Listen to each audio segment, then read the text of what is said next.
Auzubillahi Bismillahirrahmanirrahim. Nama saya Muhammad Ismail Nabil bin Muhammad Syamuddin. Saya merupakan pelajar muamalat di UiTM Shah Alam. Jadi hari ini saya ingin berkongsi satu tazkirah yang bertajuk Muflis di Akhirat. Okey. Jadi ingin saya berkongsi sebuah hadis daripada Rasulullah sallallahu alaihi wasallam, ya. Di mana Rasulullah sabda, ada satu ketika umatku, dia berjumpa dengan aku dalam keadaan anggota wudunya bercahaya. Okey. Kenapa dia katakan sedemikian? Kerana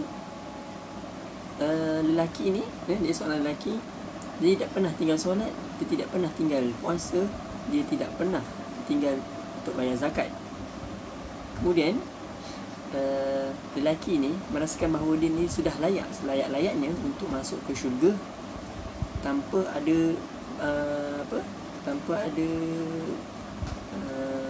ragu-ragu. Kemudian sebelum diberi keputusan penuh, sama ada lelaki ini masuk ke syurga ataupun neraka, Allah memerintahkan malaikat supaya untuk memberitahu umat manusia sesiapa yang mengenalinya untuk tampil ke hadapan.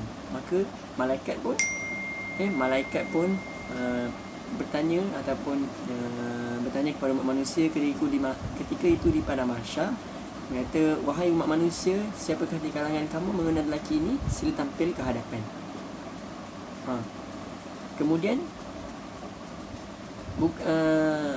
Kemudian yang tampil di hadapannya adalah isteri, anak-anak dia, jiran-jiran dia dan sebagainya. Ramai yang tampil di hadapan kerana yang mengenalinya. Okey. Kemudian lantas isterinya berkata kepada Allah, ya Allah, dia adalah suami aku. Dia suami aku, dia tak pernah menyuruh aku untuk menutup aurat, dia tak pernah memesan kepada aku untuk menutup aurat selama aku hidup dengannya, selama aku berkahwin dengannya, selama aku hidup dengannya lah, kan. So dekat sini isteri berkata, aku ingin menuntut pahalanya untuk diberi kepada aku. Maka Allah memerintahkan malaikat untuk supaya dipindahkan pahala yang bertimbun tadi, yang lelaki tadi dipindahkan kepada isterinya tadi.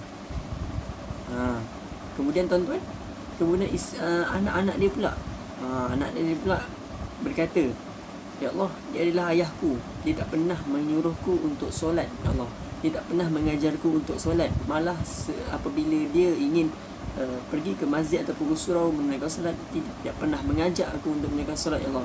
Maka aku sebagai anaknya ingin menuntut pahalanya daripadanya untuk diberikan kepada aku. Kemudian Allah memerintahkan malaikat untuk pindahkan juga pahala lelaki ni untuk diberikan kepada anak-anak dia. Maka malaikat pun memindahkanlah pahala-pahala dia kepada anak-anak dia dan juga isteri tadi. Jadi kat sini tuan-tuan, lelaki ni tadi dia mempunyai pahala yang sangat banyak, ya, di mana amalan-amalan yang dia buat semua tak pernah tinggal. Sekarang tinggal sedikit saja sebab telah dipindahkan kepada anak-anak isterinya, ya. Kemudian apa lagi Allah perintahkan? Wahai malaikat, engkau pindahkanlah dosa-dosa isteri dan anak-anak dia ni untuk dipindahkan kepada lelaki ini. Sampai begitu tuan-tuan, ya. Dan ini adalah Nabi sebut golongan yang muflis di akhirat. Sebab apa? Sebab lelaki ni telah dipertanggungjawabkan untuk menjaga amanah, ya. Untuk kalau dia sebagai suami, dia haruslah mendidik isteri untuk menutup aurat, ya, mendidik anak-anaknya untuk solat. Tapi tanggungjawabnya telah pun tidak menjadi seorang yang bertanggungjawab, lelaki yang bertanggungjawab. Jadi dekat sini Nabi sebut golongan seperti ini adalah golongan yang muflis di akhirat, kerana lelaki yang dipertanggungjawabkan tidak melaksanakan tanggungjawabnya, ya, pada isteri dan anaknya tadi. Jadi kesimpulannya, ya, kita sebagai khalifah, ya, lelaki ni merupakan sebagai khalifah di muka bumi ini.